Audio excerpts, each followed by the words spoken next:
Hello and thanks for joining us once again on the ABR NASG series on COVID-19 and its implications on Nigeria's socio-economic outlook. Today, we'll be talking to the CEO of the Nigeria Economic Summit Group, and the title of today's discussion will be "Let's Not Let This Adversity Go to Waste." Joining us now is Mr. Laoye Jayola, the Chief Executive Officer of the NASG. Welcome, sir. Now, this global pandemic has defined 2020 and Nigeria is no exception. What is your opinion on the response so far and how do we overcome this crisis locally? Well, no doubt you will say response. You can only respond based on what you have available. I try to tell people that before the COVID-19 pandemic, we had a problem. There are development challenges in Nigeria. So what this pandemic was just to open up our underbelly. So when you talk about how well government responded, they responded within the limits of what was available to them. We'll have had better coordination if we have had a framework that coordinated better. And maybe the impact on the responses will have been much more phenomenal than what we have. But it's gratifying to know that both the state governments and private sector, civil society, and everyone, and Nigerians, and then are all coming together to see what is it they can do. We've seen that spirit of being your brother's keeper all around during this pandemic. And we hope that we will not let that spirit die only with a crisis period. That is something that we all will harness and use for the betterment of Nigeria. I have seen one thing during this period. Nobody's talked about A or B or C. It's about how can we ensure that this thing does not spread. And so it's something that is good and big. So it shows that we have what it takes internally to harness our resources to make it work. And what I would say we need to do is to make that much more coordinated effort so that we can stay beyond this pandemic. Like I did say, the problem preceded the pandemic. The problem is with us now, and will here remain with us unless we solve those underbelly problems that we had as a nation. All right, Mr. Jayola. Now, the pandemic has critically exposed our infrastructure deficit, particularly when it comes to healthcare, welfare, and reliance on crude oil. How do we take this opportunity to learn and build our nation once and for all? I'll tell you a couple of things that this pandemic actually exposed us to. It exposed our weakness in terms of insufficient coordination of activities. Everybody was doing their own. There was lack of trust, and therefore we didn't coordinate better. Private sector had money that they didn't feel like letting that money go to government because the feeling was, previously we've done this and no one gave account, right? You didn't see that seamless intervention between the states and the federal government. So we didn't handle it as a national issue. We handled it as private sector, state government, federal government. And so it revealed the absence of a generally coordinated, integrated approach to problem solving. The second, and for me, it's an infrastructural thing. It's because sometimes when we look at infrastructure, we look at it from hard, but it's soft infrastructure. Close to that is another soft infrastructure, which is the absence of data and the use of data. You realize that even to share palliatives became a problem. We couldn't say who are the very, very vulnerables, where do they reside, which seats they, what's the number, and all of those things. So we didn't even manage that very well. And so we could be throwing money at a problem and may not be getting that good impact because we don't just have the right data. And which is why you find out when the argument between lockdown and non-lockdown, you have quite divide. Don't lock us down. If you don't allow us go out, if we're going to face coronavirus without, then hunger will finish us within.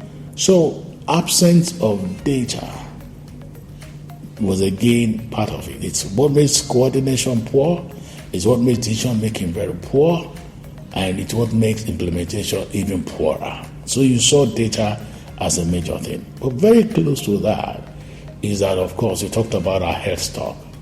It shows the fragility of our health stock, the absence of all of those things we needed. I mean, we had to start to ramp up our molecular labs after the pandemic started. We couldn't even do testing, although probably say it's not a peculiar problem to Nigeria, it's a worldwide problem. But the fact that Ghana could even have tested more than us was problematic. So it shows the absence of health stock. And this is an opportunity for us. And every time I have an opportunity, I want people to realize that it's no time to just solve COVID. It's to use COVID as an opportunity to correct those maladies we have with us. If we can spend all of this money and improve on our health stock and have better planning, and let, for instance, the National Center for Disease Control to manage, plan, and fund them appropriately, do the research, then we can do better. Close to that, which has become very, very instructive to us, is the fact that everybody got locked down, schools disrupted. A lot of private schools could go online and begin to do online study, but you saw that our public schools were left untouched. Now, it chose to poor infrastructure. Now, under normal circumstances, that shouldn't happen to Nigeria. We have sufficient broadband that we could have deployed all through Nigeria, and that will have had wonderful impact. And you'll see again the impact of it in creating new ecosystem. But why did you not have them? Even when those people want to deploy, we have rules around right of ways and what have you.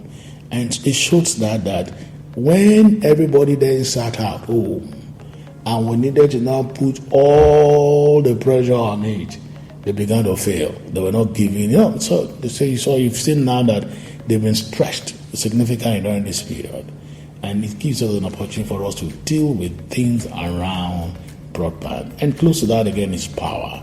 And I was trying to talk about that broadband, and you saw the fact that sometimes we are very behind. I listened to the argument between ASU and Co about people can't teach, you can't do. Look, there is a new normal. Just before I started this discussion, I hear Oxford just announced that all their courses, not only this year but next year, will be done online. The earlier our universities turn around to deal with it, the better. Otherwise, they will lose position to people who are now seeing the opportunity. Because an opportunity, as people have said, business, as a businessman is an opportunity to have a mega one. I mean, our schools just take 10% of people, of those that are qualified. And what happens to 90%? If somebody grabs that opportunity, it's a big opportunity. Make sure we can leverage on technology, we can teach our people, we can create a wonderful, real office experience. The question I ask myself, the governors have been meeting online. In those days, all of us would travel. We travel to Abuja. We travel to go and meet them. So why are they not traveling? Digital for everybody. So it shows that we can save tremendous cost, and we can make life a lot better and easier if you roll out on this. And you have infrastructural problem for moving power, and infrastructural problem around supply logistics moving. These things open doors, moving logistics. And most importantly, the fact that in the time of pandemic, when the whole world have problem, if you don't have anything locally to fall back on, you will be in problem. China closed its door because they became the manufacturing hub for the world. Everybody suffered from it. Supply disruptions are still not going to get corrected almost immediately. This is time for all our companies to begin to look inside. NASD has always made the noise. In Summit 22, we spent a lot of time about making in Nigeria. How do we have a good import substitution policies that ensures that we can make things in Nigeria? There are fantastic young men and women that are very, very resourceful, but there is no patronizing them. And when you don't patronize them, when you don't make the environment for doing business a lot better, or we do not have a choice. We can turn this pandemic into an opportunity to turn this around. It will give job, it will enhance the quality of life, it will move people out of poverty, and it will make Nigeria safer and saner. Moving on, what short-term, medium to long-term reforms do we need to stabilize and then grow the Nigerian economy sustainably? Yeah, basically, there are a couple of things around it. First, it's important to know that all hands must be on there to create wealth. We are not doing that. We're spending cake that is reducing. Nigerian problems you can liken to, sadly enough, the problem around Lake Chad. When we saw Lake Chad drying up, and we watched it dry up to this side, and it became a problem all over the world. We didn't throw the money at it to make sure we can stop it from receding, but we spent much more than the money will have cost us to solve Chad problem now on wars and Boko Haram and whatever. What am I saying? We had all the dollars when the oil was good. We could have used that to do effective master plan for Nigeria about infrastructure and what have you. We haven't done that. But there's no shortcut. You see, you can't talk your way out of a problem. You need to walk your way out of it. So we ought to do it. First and foremost, we need to look at our general environment about physical and monetary side. Both our fiscal and monetary policies still don't talk together enough. You see here both the central bank leading the monetary power and the fiscal side talking a different position. I think we need to realize that Nigeria is greater than any side of it you are. And if you're working, you must work in the interest of Nigeria, not in the interest of just limited people. That's the one. So I think if there is any time, this provides a time for us to look at physical space. When you have a gap, a huge gap like we have, because our revenues have gone down. Oil revenue, no matter what you do, is gone down significantly. If you make $1 billion plus this year, it's luck. Like one of them. So there are shortfalls. Because there are shortfalls, and we must spend our way out of it, we're going to find a way out. So all those policies that are inhibiting doing business in Nigeria, that will not make people to invest in Nigeria, for me, those are the quick wins we should sit down and address. We need to do that because it's a multi-faceted approach. People talk about things like we run multiple exchange rates. If you listen to the governor of central bank say, no, we don't run it. But in the market, we all know we run it. Why can't we know one rate for Nigeria? We should clear that very, very quickly. We are forced with making sure that we have a currency, we will defend it, and suddenly something happens and we allow huge devaluation. Why don't you allow just reasonable move around that period? But more importantly, we need to look at revenue generation around all those areas and the quality of spend. I have been a firm person today now, after about June, I don't know how much the state government can get to pay salary. I have been a firm person on looking at there are ways we can cut down business. The pandemic knows that we can cut down. All the money we spend on travel, can be cut down significantly. Now, those are first things you do that are short things for us. We don't have a choice, we're going to borrow. Now, it's our choice to decide whether we want to borrow foreign or borrow local. Because I will say sell our assets. But sometimes when the prices of things are down, if you sell your asset, you may not get value for your asset. So what I would really say is that if you can use that asset to borrow money in the short run and then get it back and sell at the right time, sell. But borrowing is what we need to do, domestically or outside. But after we have borrowed that money, there must be some transparency. There's so much opacity around how we conduct business in this country. And we need to correct it. People don't see clearly what the central bank does. I mean, I worked in central bank. I spent my life in central bank before I retire. By the law of central bank, by February, the auditor audits the account. By April, May, it is presented. I have not seen the published account of central bank in the last 2 to 3 years, 4 years. I haven't seen it. That in service of opacity. NNPC account, nobody sees them. And if people must trust us, if people must see us, we must see account. You know what pains me is that these are the same regulators that are saying, as operators in market, show your account. In the banking sector, if you have not done everything by the 1st of April, you're dead. The CBN will sanction you. You must have held your AGM and done everything. So why isn't the regulator doing the same thing? It's about doing what I say I should do, but not what I do. So those habits, for me, if we can have a mental change in about the way we do business and how we react, our problem isn't resources. There are resources in Nigeria that will solve our problem. So we can come and do the plan. I'm involved in NESG as usual. I'll be involved in helping government and joining government. We are partners in doing what plans we do, what we do. But we need to change our attitude. It's now. I mean, it has shown to us that when push come to shove, we can't run out of Nigeria. They've shut their borders, so where will we run to? We can't run. This is the only nation we call our own. So what would the first thing I say do? Let us reorientate our attitude. That it's about Nigeria. We need openness. We need to make rules. We need to allow ourselves to be governed by rules and work by rules that we make. I mean, I hear part of the work we did about the fiscal policy roundtable.